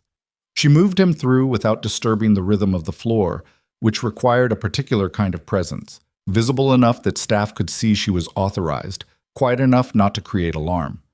Third room from the end, Rex paused. Not the full hard alert. A hesitation, a re-sniff, the working dog's equivalent of a question mark. She stopped. Let him work it. He moved on. The hesitation didn't become an alert. She filed it and kept moving. South corridor. More patient rooms, an occupational therapy suite, a medication prep area with a keypad lock that she indicated to Drum and Drum photographed without entering. Rex was working clean, nose down, steady pace, no false alerts. The way he worked when conditions were right, and she wasn't pulling him with anxiety because she knew how to be still inside herself when he needed that from her. She'd learned that in training, that her state transferred, that he was partly working her, not just the air. They reached the end of the south corridor. Rex hadn't alerted. She stood at the corridor's end and thought about it. First floor, third floor. The roof access. The service areas she hadn't been through. Wherever Voss had placed the second device, he'd placed it to complement the first one. 2 devices in a building this size weren't redundancy, they were geometry. The first device was in the east utility corridor. The second would be placed to catch the evacuation route, or the gathering point. She pulled the facility map again. The evacuation assembly point was marked in the northwest corner of the building. The parking lot on that side, the standard aggregate point, which meant the evacuation route funneled people through the main lobby and out the northwest doors. The main lobby was on the first floor. She looked at Drum. "First floor," she said. Drum was already on the radio. Arsu. The main lobby of Meridian Bridge was larger than West Bridge's, designed for wheelchair access, wide corridors, furniture arranged in clusters away from the central path, a reception desk on the left, a family waiting area on the right. To the northwest, the main exit doors, and beside them, flush with the wall, a bank of 3 large waste containers, identical to the one Rex had flagged at Westbridge. The placement was deliberate, and it was obvious, and she understood in that moment that Voss wasn't subtle about location, he was subtle about timing. The device would be found during an evacuation. The evacuation was the trigger point, not an escape from it. Rex hit it from 20 feet, not the hesitation this time. The full, hard lock, body straight, gaze fixed, the complete stillness that she'd learned to read before she'd learned to read most human expressions. He sat. He didn't look at her. He looked at the container on the right. "Got it," she said. Her voice was steady, and she was aware of being aware of that. The specific self-monitoring of someone who has learned that her state shapes his, that she could not afford the adrenaline spike that every rational part of her brain wanted to produce right now. Drum had her radio up. Second device located, main lobby, northwest wall, waste container bank. "Briggs, what's your status?" Briggs' voice through the static.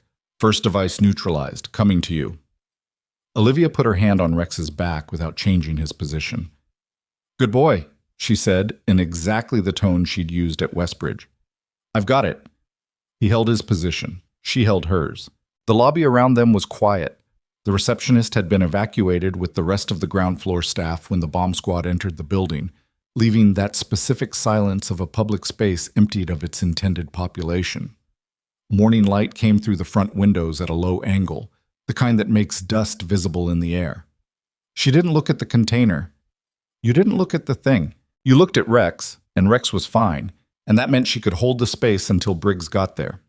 Briggs arrived in 4 minutes. She assessed the container, ran her scanner, looked at the reading with exactly the same expression she'd had in the Westbridge parking lot. A face that wasn't showing what it knew because showing it cost something. "Same construction," she said. "Same timer mechanism." She looked at the reading. 44 minutes. "Can you neutralize it here?" Drum said. "I need Voss." She keyed her radio. Voss came through the lobby doors 2 minutes later with the containment equipment. Drum cleared Olivia to the far side of the lobby. Not out of the building, because leaving Rex's alert position before the device was secured created variables nobody wanted, but back to the reception desk, 20 feet from the container bank, with a structural column between them and the device. Olivia sat on the floor with her back against the desk and Rex against her leg and listened to Briggs and Voss work. She'd done this before too. The waiting part. The part where the technical specialists were in their domain and her domain was holding still and not being a problem. She was good at this part. It didn't feel like much. It was everything. 31 minutes later, Briggs said, "Device neutralized, all clear." Olivia stood up. Rex shook himself once, all over, the way dogs do when they're releasing tension they've been holding in their bodies. She watched him do it and felt something similar move through her, quieter, the specific internal release of sustained high alert coming down. "Good boy," she said again. He looked at her. She clipped his leash. The debrief happened in 3 stages in 3 different rooms over the next 6 hours. The first stage was Wills and Drum with Spade, which Olivia was not part of. She understood that and didn't ask to be. She sat in a small conference room off the main corridor with Rex and a cup of coffee that was better than the federal buildings and significantly worse than Webb's assistants, and she waited. The second stage was Wills with Olivia, going through her account of the lobby sweep and the secondary device location. Precise, chronological, Every observation she'd made from the moment she unclipped Rex to the moment Briggs cleared the room. The legal analyst was there again, recording. The third stage was a conversation that surprised her.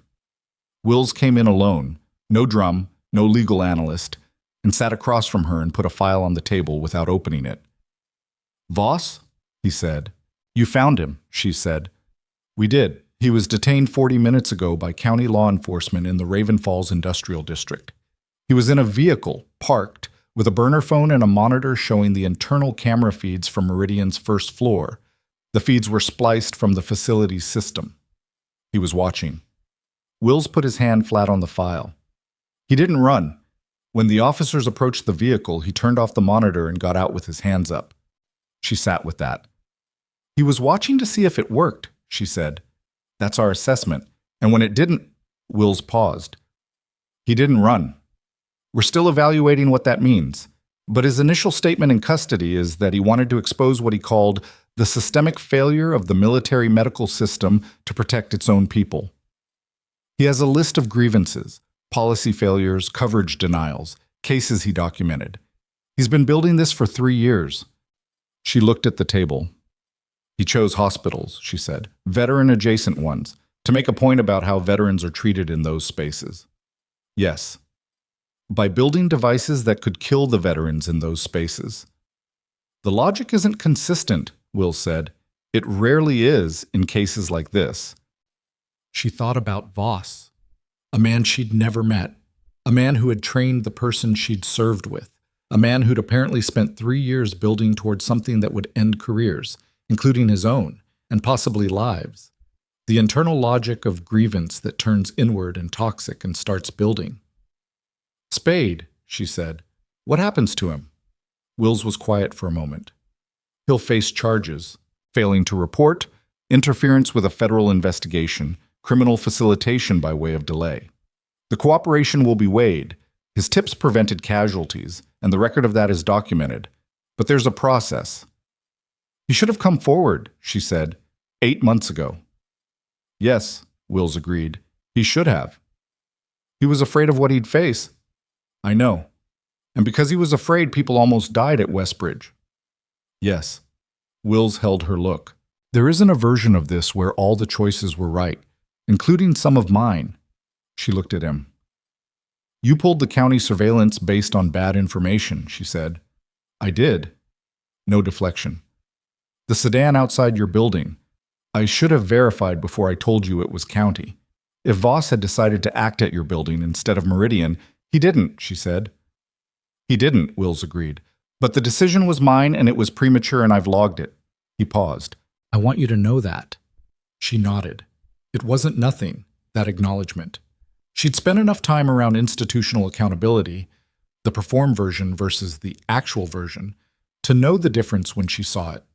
The actual version was quieter and cost more and didn't come with an audience. "Okay," she said.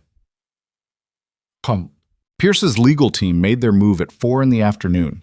She learned about it from Drum, who texted her a news alert link while she was in the hospital parking lot, picking up her jacket from her locker for the second time in 3 days.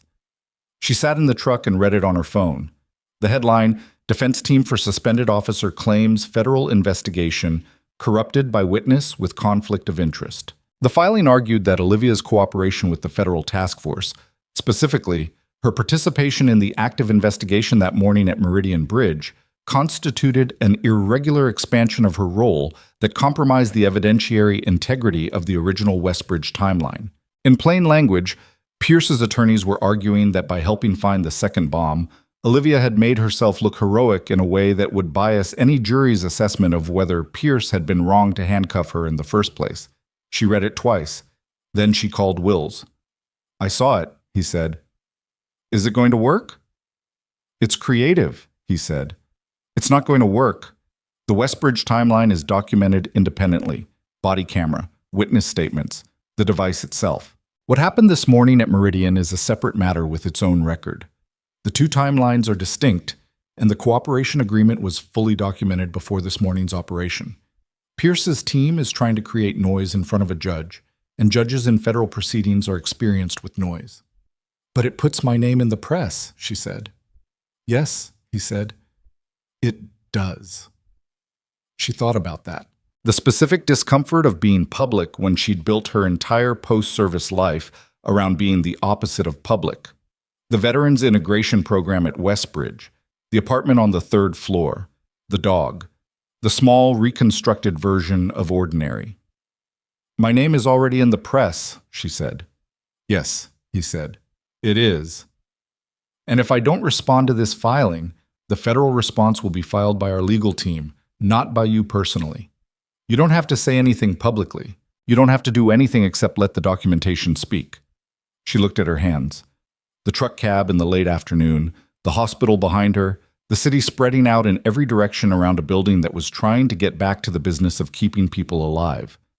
Pierce, she said, what's the actual status? Wills's voice was careful in the specific way of someone about to say something that will be satisfying to deliver. The departmental hearing was scheduled for next month. Based on today's events, the connection between the Westbridge incident and the Meridian investigation, the documentation of Pierce's decision-making in a federal terrorism case, the district attorney's office contacted us an hour ago. They're opening a parallel criminal proceeding, felony charges under reckless endangerment, possibly more pending review. She let that settle. He's facing criminal charges, she said. He is, Will said, because of what he did to me in the lobby. Because of what he did to you in the lobby and what that decision enabled in a building containing 412 people in a federal terrorism event. A pause. The evidence is the body camera. He can't fight the body camera. She put her head back against the headrest. Okay, she said. Get some rest, Will said. She drove home. The next 3 days were quieter than she expected and busier than she wanted. The federal investigation moved fast once Voss was in custody. He was cooperative in the specific way of someone who had wanted to be stopped and had arranged the situation to ensure he would be, even if that wasn't something he could have said out loud. His devices, his sourcing, his methodology, the 3-year timeline of development and escalation, all of it documented in interviews that the federal legal team worked through with the measured pace of people building a case they intended to be airtight. Spade's cooperation continued to be total, and it continued to cost him nothing legally that he hadn't already volunteered to spend. His attorney, a veteran's legal aid lawyer who drove 2 hours from the county seat and billed nothing, worked with the federal prosecutors on an arrangement that acknowledged the 8 months of attempted mitigation. It would still go before a judge. It would still be consequential. But the trajectory was different from what it would have been if he'd run. Pierce was formally charged on Friday morning. The district attorney held a press conference on the steps of the county courthouse, which Olivia did not watch but was given a summary of by Drum, who texted her a transcript with the notation. The body camera footage was played in full. His attorney was present. The summary was specific. The charges were specific. Reckless endangerment, misconduct in a public safety role, interference with an emergency warning in a federal jurisdiction. 6 charges total.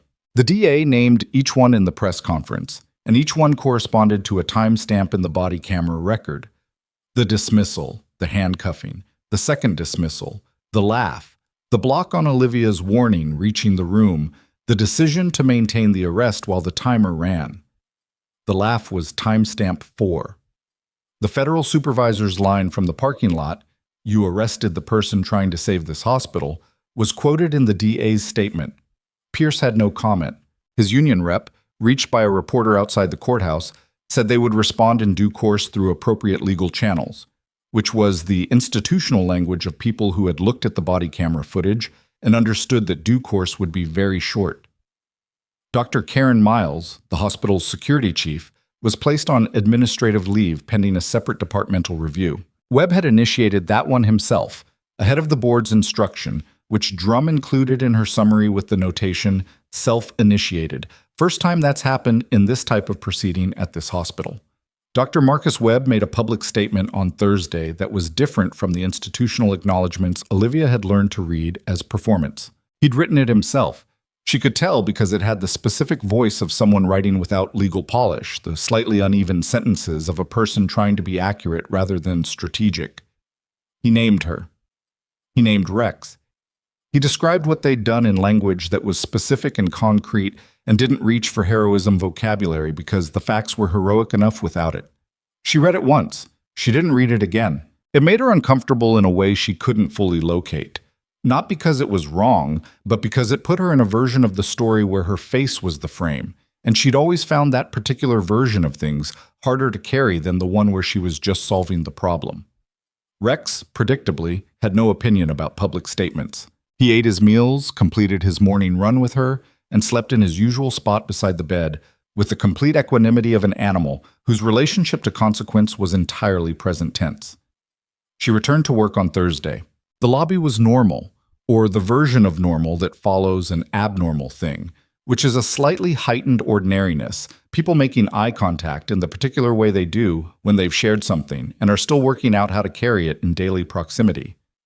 The desk nurses both said good morning. One of them said, "We're glad you're back," and she said thank you without elaborating, which seemed to be the right amount. Doctor. Osei found her in the corridor on the afternoon shift and said, without preamble, "I said what I needed to say at the staff meeting." "What did you say?" Olivia asked. "That we failed to apply critical thinking when it was most needed, and that the reason for that failure was social. We deferred to authority that had less information than the person being dismissed." She paused. "And that the person being dismissed is someone who does her job better than most people in this building, and we should all notice that more." Olivia walked for a moment with that. "How did the room respond?" she said. "Uncomfortably," Osei said, "which is appropriate." "Thank you," Olivia said. Osei nodded and peeled off toward the ER with the purposeful walk of someone who had 8 things ahead of her. On Friday evening, she was in the parking lot loading Rex into the truck when a car she didn't recognize pulled into the adjacent space and a woman got out.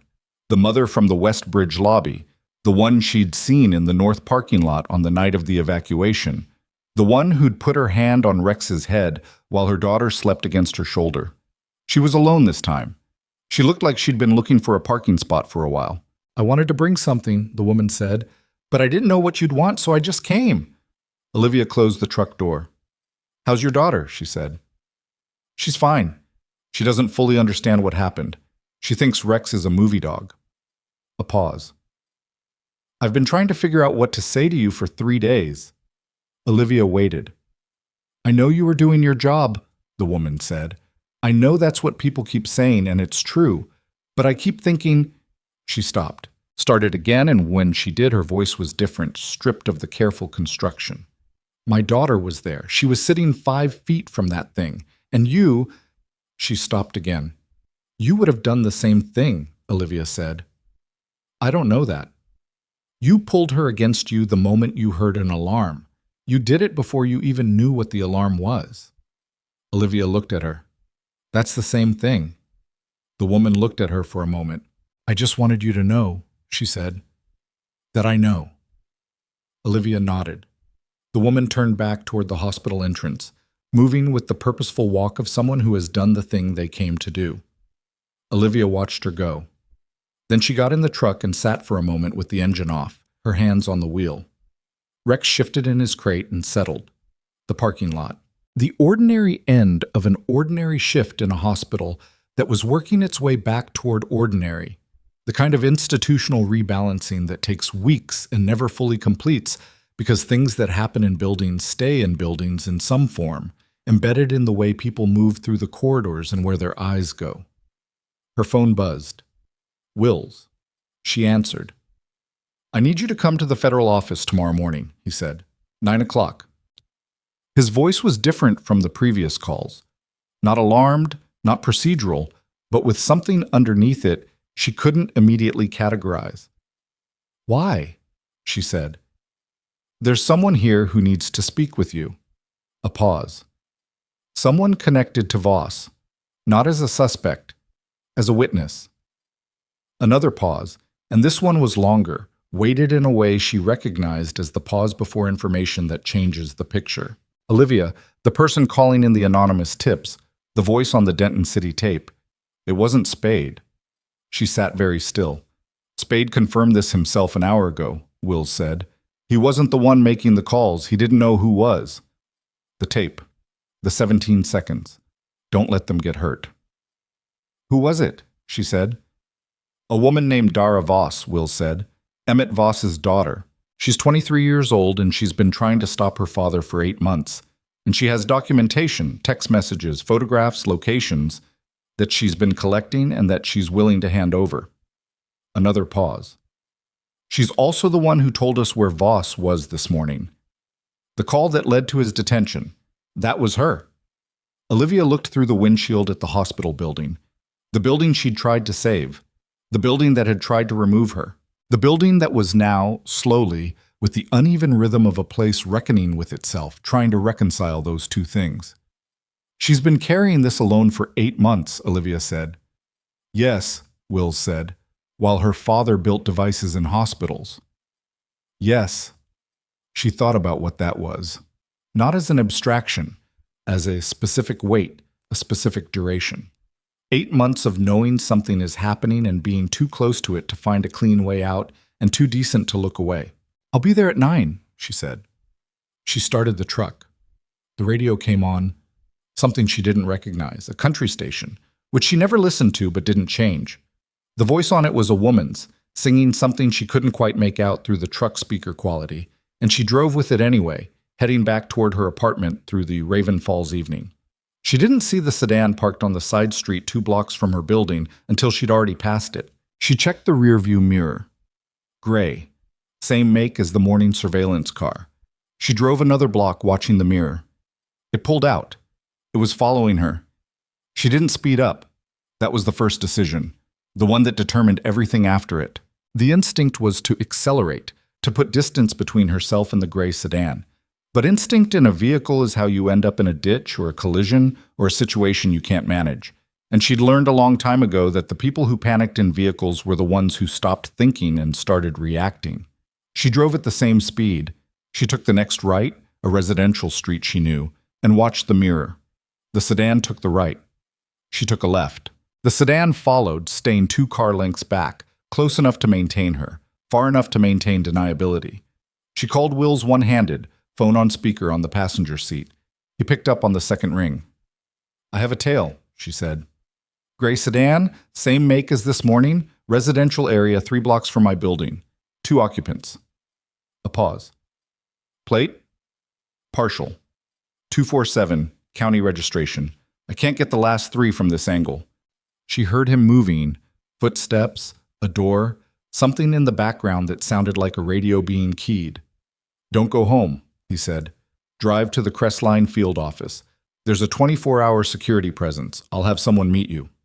How long? 12 minutes. I'll take the long route, she said. She drove 8 minutes through the residential grid, keeping the sedan in her mirror, maintaining speed. Rex was quiet in the back. She could hear him breathing, steady, untroubled, the breathing of an animal who trusted the person driving. The sedan dropped off 3 blocks from Crestline Avenue, just pulled to the curb and stopped. She drove past the turnoff and circled back and watched the spot from a parallel street for 2 minutes, engine running. The sedan was gone. She pulled into the Crestline lot at 8:57 and sat with her hands on the wheel until the field office's side door opened and a man she didn't know came out. Young, the same, not nondescript civilian clothes as the door guard from her first visit, and stood there, which she understood as, "You can come in." She got Rex out and went inside. Wills arrived 20 minutes later with a different quality about him than any of their previous meetings. Something had happened between the phone call and the field office. Something that had shifted the operational picture in a way she could read in his posture before he said anything. He sat across from her and put his phone on the table face down. The sedan was Pierce's legal team, he said. She looked at him.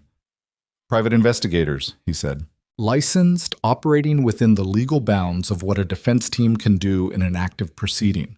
They're documenting your movements, looking for anything that can be characterized as irregular and fed into the conflict of interest argument.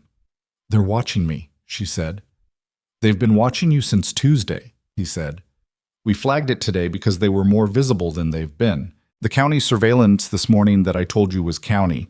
One of those vehicles might have been their team as well, which is part of why my timeline was wrong. He held her look. I owe you an additional apology for that. She sat with it. Pierce's lawyers trying to build a picture of Olivia Hayes as someone operating outside boundaries, someone with a personal stake so large it compromised the whole investigation, someone who'd been in the right place too many times for it to be anything but motive. She understood the strategy. She even understood the desperation in it. When the evidence against your client includes a body camera recording of him laughing while a bomb timer counted down, you needed the jury to look somewhere else, anywhere else. "Can they do anything with it?" she said. "If they find something irregular, yes. If they don't," Wills spread his hands. "It's theater, expensive theater." "There's nothing irregular," she said. "I know that. My cooperation agreement is documented. My role at Meridian is documented. My service record is documented. Everything I've done since Tuesday morning has a record." "I know that," he said again. She looked at the table for a moment. "What they're really doing," she said, "is trying to make me feel watched, make me hesitate, make me second-guess what I say in the deposition." "Probably," Wills said. She looked up. "It's not going to work," she said. Malchance. She slept in her own apartment that night and left both locks engaged and didn't think very much about the sedan because she'd made her decision about it, and there was no productive use of the energy beyond that.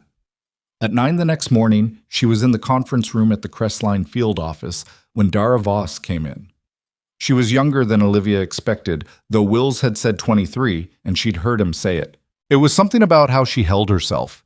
Not young in the sense of inexperienced, but young in the sense of someone who had been carrying an adult weight since before she was ready for it, and it showed in the specific tension of her shoulders and the careful way she sat down, like she wasn't sure she was allowed to be comfortable. She had dark eyes and her father's jawline, which Olivia could see from the booking photo Drum had shown her the previous afternoon. Drum was in the corner with a recorder. Wills was to Olivia's left. Dara looked at Olivia. "You're the one from Westbridge," she said. "Yes," Olivia said. "I saw the news, the footage." Dara's hands were on the table, not folded, just flat. The gesture of someone who didn't know what to do with their hands but had decided to put them somewhere visible.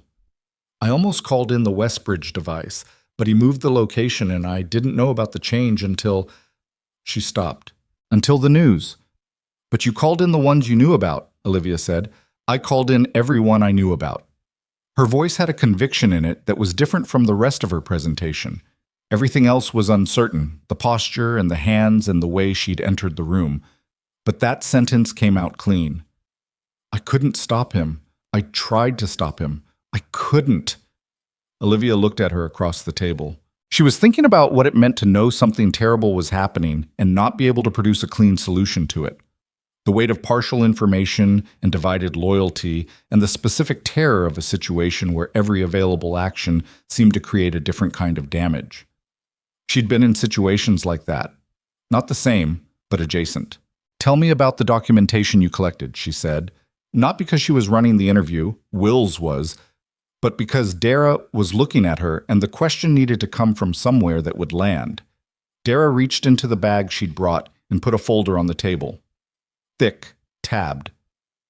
8 months, she said. Every text he sent me that referenced what he was doing. He didn't know I was saving them. Locations he mentioned. Dates. The supply runs I saw when I came to visit. I took photos of his workspace when he was asleep. A pause. I didn't know how to use any of it. I was afraid if I went to the police they'd arrest him, and it would stop, but he'd go to prison, and... She stopped. "He's your father," Olivia said. "He's my father." The 2 flat sentences. And he was wrong. He was wrong, and I knew he was wrong, and I spent 8 months trying to find a way where he stopped being wrong without... She couldn't finish it. "Without losing him," Olivia said. Dara looked at her hands. "He lost himself a long time before this," she said quietly. "I just didn't see it clearly enough." The room was quiet for a moment. Wills opened the folder. The documentation Dara Voss had assembled over 8 months was, in the federal legal team's subsequent assessment, among the most complete witness-generated evidence packages they had encountered in a domestic terrorism case. That wasn't because Dara had legal training or investigative experience. It was because she had been paying attention to her father since before the situation became criminal, had noticed the shift in him, had started recording it, had kept recording it compulsively the way people document things they can't stop and can't accept and can't ignore. Text messages. 43 of them. Location data she'd captured from a shared family app he hadn't thought to remove her from. Photographs of the workspace, component parts, tools, a handwritten list of facility names that would later match the known and suspected incident sites. 2 voice recordings she'd made on her phone during arguments with him, arguments she'd framed as worry about his mental state, which they were, and which were also something else. In one of the recordings, her father's voice said, "They threw us away, all of us. And nobody says anything because we're supposed to be grateful for the treatment they give us and the facilities they build, and I'm not grateful, Dara. I'm not grateful anymore." The voice was recognizable, not from the payphone tape, a different register, uncontrolled, the voice of a man talking in his own kitchen to his daughter. But the vocabulary, the specific construction of the grievance, matched the federal profile in ways that the audio analyst documented in detail. Dara had been carrying this for 8 months, and when she'd finally run out of ways to manage it herself, she'd found a way to hand it to people who could use it without making a call that felt like a betrayal by directing them to a location instead of a person, pointing at the building, not her father. Until the last call, when she'd pointed at her father, because the alternative was Meridian Bridge, 340 people, and she'd drawn the line there, in the way that people who have been drawing lines for a long time eventually find the one they will not cross. Logan Pierce was arraigned on the following Monday morning. Olivia wasn't there. She was on shift, a Tuesday-Thursday rotation that had been adjusted to accommodate the preceding week, and she'd asked for the adjustment to go back to normal because normal was the thing she was trying to rebuild. But she heard about it. The arraignment was brief, as arraignments are. Pierce entered a not guilty plea, which was expected, which his attorney's 3-piece suit and prepared statement outside the courthouse were also expected. What wasn't expected, or what hadn't been confirmed until the night before, was the expansion of the charges. The district attorney had added a 7th count. It was a federal charge, coordinated between the county DA's office and the federal prosecution team, and it concerned Pierce's decision-making specifically in the context of a federal terrorism event. The language, when Drum texted her the summary, was precise. Deliberate suppression of an actionable warning during an active federal emergency, resulting in material increase of risk to civilian life. 7 counts. His union rep had been noticeably quieter at the courthouse than at the press conference. His attorney's statement was shorter. The 3-piece suit was the same. The body camera footage had been entered into public record that morning as part of the arraignment documentation. By noon, it was on every local news site and several national ones. By evening, it had been viewed, the number Drum sent her was approximate and growing, 400,000 times. The laugh was timestamped 4. It was the part people were pausing on. She knew because Paul, Webb's assistant, showed her the number on his phone when she walked past his desk on her way to a patient check that afternoon, with the specific look of someone who wants you to understand that the world has seen what you saw. "You don't have to show me that," she said. "I know," he said. "I wanted to anyway." She walked on. The commendation ceremony was not her idea, and she'd spent a significant amount of the 2 weeks preceding it trying to find a way out of it. The request had come from Director Farr's office, a formal federal commendation for actions in 2 separate incidents, Westbridge and Meridian, with a secondary commendation for wrecks under the department's Working Animal Recognition Program. The letter used the word extraordinary 3 times, which she found embarrassing and also somewhat inaccurate because what she'd done was apply existing knowledge to a visible problem, and the extraordinary part was mostly the situation, not her response to it.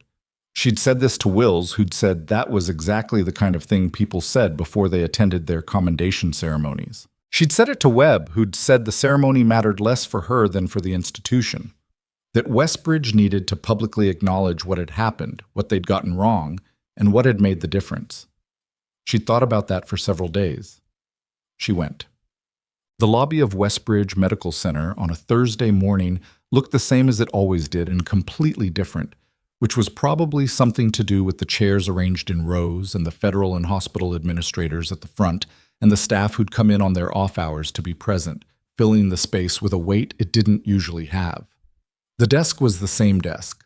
The south wall where the container had been was the same wall, clean, unmarked. The window light came in at the same angle. 412 people had been in this building. She stood at the entrance for a moment with Rex at her heel, looking at the room. She was in her dress uniform, not the hospital scrubs, but the service uniform she'd kept folded in the back of a closet for 3 years and hadn't been certain she'd wear again. It fit the same. She'd been surprised by that. Rex had been brushed. He looked exactly like himself. Farr was at the front, beside Webb and a county official Olivia didn't know and didn't need to. Osei was in the third row, still in her scrubs from a shift she'd apparently come from directly. Paul was beside her, his reading glasses on the chain. Norris. Dale. Norris, the veteran from the lobby who had named it, who had said that Dog found a bomb into a room that had needed someone to name it, was in the second row, and she caught his eye as she walked in, and he gave her the specific nod of a person who has seen enough things to know which ones matter. She didn't look for Pierce. He wasn't there. He was in the middle of a legal process that was going to occupy the next several years of his life, and the outcome of which she'd stopped trying to predict because prediction wasn't something she could control, and control wasn't always the point. Farr spoke first. She was concise and direct, and didn't use the word extraordinary, which Olivia appreciated. She described the timeline. She described the evidence. She described, without embellishment, what the body camera footage showed and what the device analysis confirmed and what the outcome had been. She described what would have happened without the detection.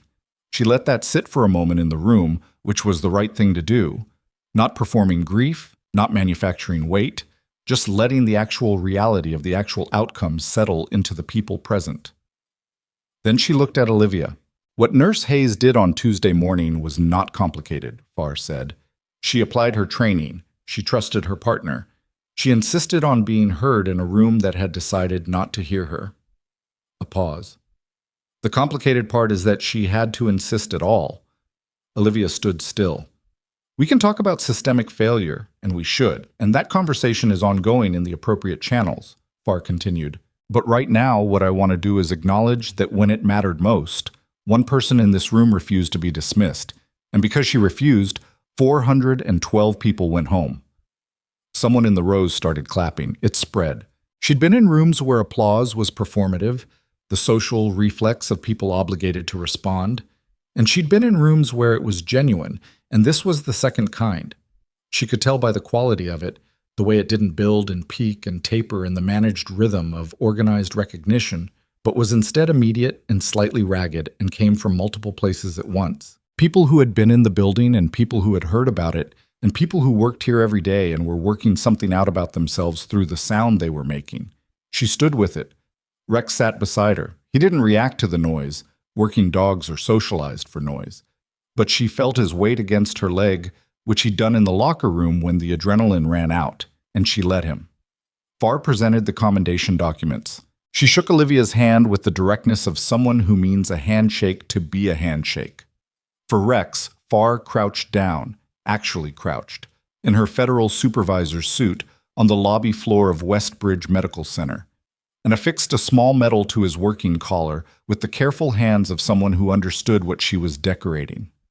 Rex allowed this with dignity. There was a sound from the rows that wasn't quite laughter and wasn't quite tears and was probably both. Webb found her afterward, in the corridor near the staff elevators, which was where she'd gone to get a minute outside the lobby's specific gravity. I have a proposal, he said, with the careful tone of someone who had rehearsed the framing. She waited.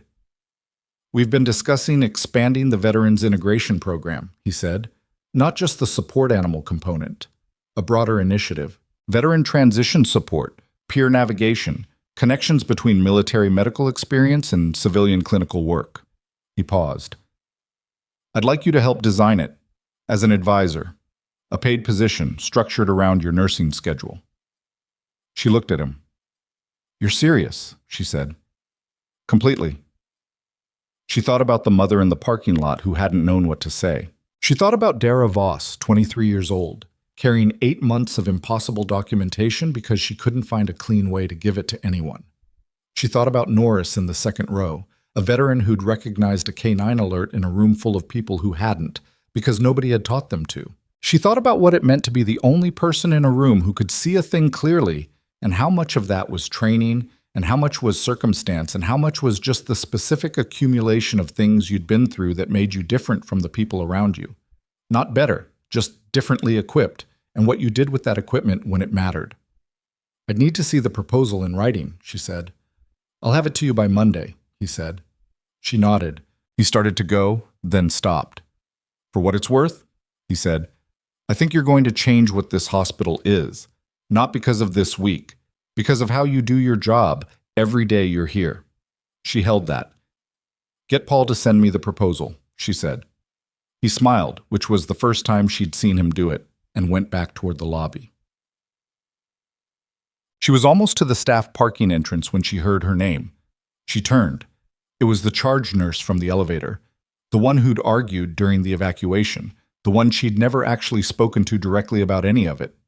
She was in her scrubs, off shift by the look of her badge still clipped from the ceremony. She was holding something out, a card, handwritten, unsealed. "I don't expect anything," the nurse said. I needed to say it on paper because I couldn't say it out loud without making it about me." Olivia took the card.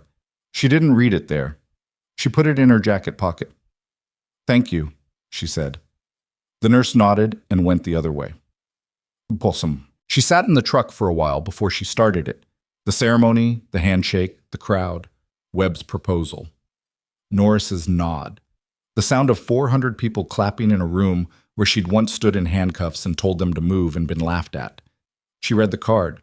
It said, "I've been in this hospital for 11 years and I thought I knew who mattered in an emergency. I was wrong.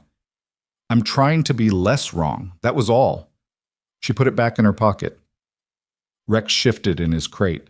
She thought about what Farr had said. She refused to be dismissed, which was accurate and also incomplete, the way most accurate summaries are. What it had actually felt like was not refusing. She hadn't made a decision to refuse, hadn't stood in that lobby and chosen resistance as a value. She'd just done the next right thing. The lobby needed to be cleared. She said, "Clear the lobby." The dog was alerting. She said, "The dog is alerting." Pierce was wrong. She said, "You're wrong." None of that required heroism. It required the specific combination of knowledge and stubbornness, and the willingness to be the most uncomfortable person in the room for as long as the room needed you to be.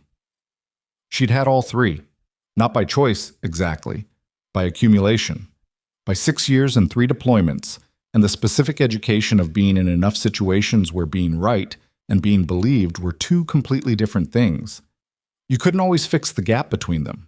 Sometimes the gap cost people everything, but sometimes, not always, not reliably, not with any guarantee, you closed it. You stood in it, and you held, and you refused to let the room tell you that the thing you knew was not a thing, and the timer kept running, and the dog didn't move, and eventually the room had to decide between its own social order and the truth that was sitting right in front of it. And sometimes the truth won. She started the truck. Rex was ready to go home. She was ready to go home.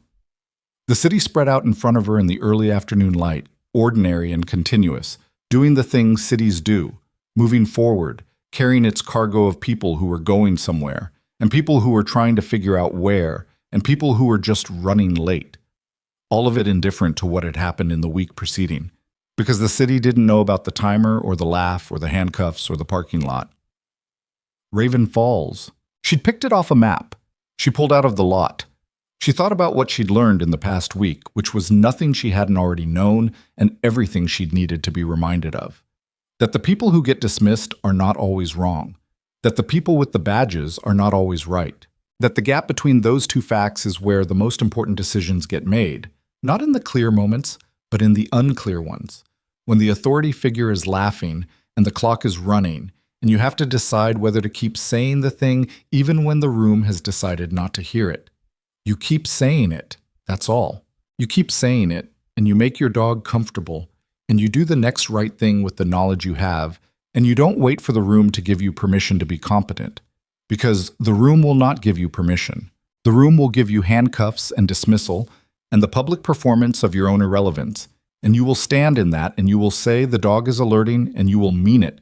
And at some point, the timer will make the room understand what you already understood, and the world will shift on its axis in the specific small way that worlds shift. Not dramatically, not in an instant, but in the slow reckoning of people who were wrong. Looking at evidence that they were wrong, and having to decide what to do with themselves. Some of them will do something useful with it.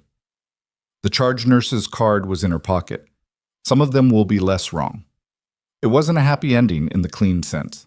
Pierce was still going to hire more lawyers, and the proceedings would take years, and Spade still had a court date, and Dara Voss still had to figure out how to love her father through what came next, and Westbridge still had structural failures that a proposal on paper wouldn't fix overnight.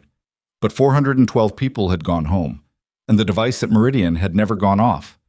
And a woman who'd been told to step outside was now going to help design what her hospital became. She turned onto her street. Rex's tags clicked. She pulled into her building's lot, cut the engine, and sat for a moment in the specific quiet of an ending that wasn't an ending. That was a middle, really, the place where one chapter's weight had been set down and the next one hadn't been picked up yet. She got out. She got Rex out. He walked beside her toward the building entrance with the steady, unhurried pace of an animal who had done everything asked of him and would do it again tomorrow, and did not require the world to acknowledge this in order to mean it. She held the door for him. He walked through. She followed.